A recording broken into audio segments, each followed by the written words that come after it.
بسم اللہ الرحمن الرحیم۔ قربانی کے مسائل کا بیان چل رہا ہے۔ اس سے پہلے ہم نے آپ لوگوں کے سامنے کچھ مسائل بیان کر دیے ہیں۔ قربانی کے متعلق جو مسائل اہم تھے وہ ہم نے آپ لوگوں کے سامنے بیان کر دیے ہیں۔ آج ہم آپ لوگوں کے سامنے قربانی کے گوشت کے بارے میں اور قربانی کی کھال کے بارے میں بیان کریں گے کہ قربانی کا گوشت کس طرح تقسیم کرنا چاہیے اور اس کے کیا احکامات ہیں۔ اسی طرح قربانی کی کھال اپنے استعمال میں لا سکتے ہیں یا نہیں، یا اس کے کیا احکام اور مسائل ہیں، وہ آپ لوگوں کے سامنے بیان کریں گے۔ سب سے پہلے قربانی کے گوشت کے بارے میں بیان کرتے ہیں۔ قربانی کا گوشت جس جانور میں کئی حصہ دار ہوں تو گوشت وزن کر کے تقسیم کیا جائے، اندازہ سے تقسیم نہ کریں، کیونکہ اندازہ سے کسی کو زیادہ ملے گا اور کسی کو کمی زیادتی کی وجہ سے بہتر طریقہ یہی ہے کہ اس کو وزن کر کے تقسیم کیا جائے۔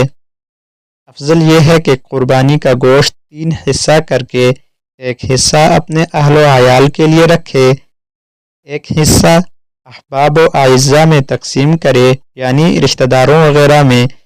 ایک حصہ فقراء و مساکین میں تقسیم کرے، اور جس شخص کا عیال زیادہ ہو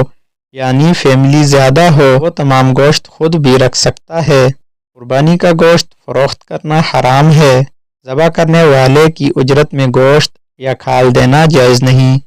بلکہ اس کام کی اجرت علیحدہ دینی چاہیے،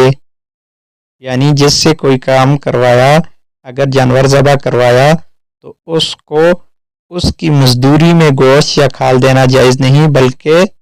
اس کو مزدوری علیحدہ سے دی جائے گی، اور یہ گوشت وغیرہ اگر ویسے جس طرح تقسیم کرتے ہیں اس حساب سے دے دیا تو وہ الگ بات ہے،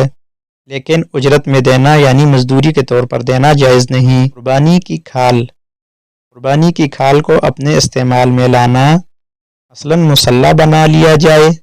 یا چمڑے کی کوئی چیز ڈول وغیرہ بنوا لیا جائے۔ ڈول پانی کھینچنے کے لیے استعمال ہوا کرتے تھے،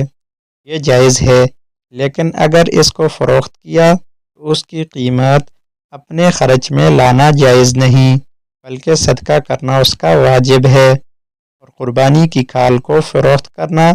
بدون نیت صدقہ کے جائز بھی نہیں، یعنی صدقہ کی نیت کر کے اس کی کھال کو فروخت کریں گے، بیچیں گے، اور اس کی قیمت کو پھر صدقہ کر دیا جائے گا۔ قربانی کی کھال کسی خدمت کے معاوضہ میں دینا جائز نہیں، اسی لیے مسجد کے مؤذن یا امام وغیرہ کے حق الخدمت کے طور پر ان کو کھال دینا درست نہیں، یعنی مؤذن اور امام کو اس وجہ سے کھال دی جائے کہ یہ ہمارے خدمت کر رہے ہیں، ہماری مسجد میں اذان دے رہے ہیں، بچوں کو پڑھا رہے ہیں، ان کی اس خدمت کے بدلے میں اگر دی جائے تو پھر جائز نہیں۔ ہاں ویسے صدقہ کے طور پر دے دی جائے تو پھر جائز ہے۔ اسی سے معلوم ہو گیا کہ بعض مشترکہ قربانی کا انتظام کرنے والے جو قربانی کے چمڑوں کو جانور کی کٹائی اور صفائی کی اجرت میں خود رکھ لیتے ہیں، یہ جائز نہیں۔ مدارس اسلامیہ کے غریب اور نادار طلباء ان کھالوں کا بہترین مصرف ہیں کہ اس میں صدقہ کا ثواب بھی ہے، احیاء علم دین کی خدمت بھی، یعنی علم دین کو زندہ کرنے میں انسان کا حصہ پڑ جاتا ہے،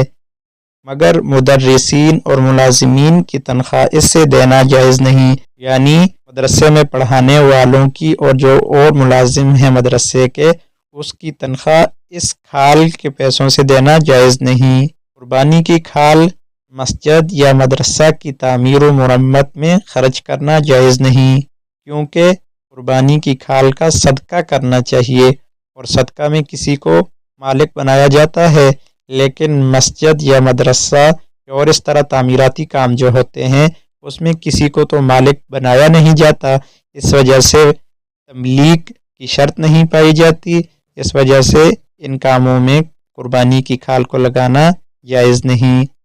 اسی طرح دینی کتابوں کی اشاعت، رسالوں کی طباعت، شفاخانوں کی تعمیر میں لگانا بھی جائز نہیں۔ اس کی وجہ بھی یہی ہے کہ یہاں پر تملیک نہیں پائی جاتی، یعنی کسی کو مالک بنانا نہیں پایا جاتا،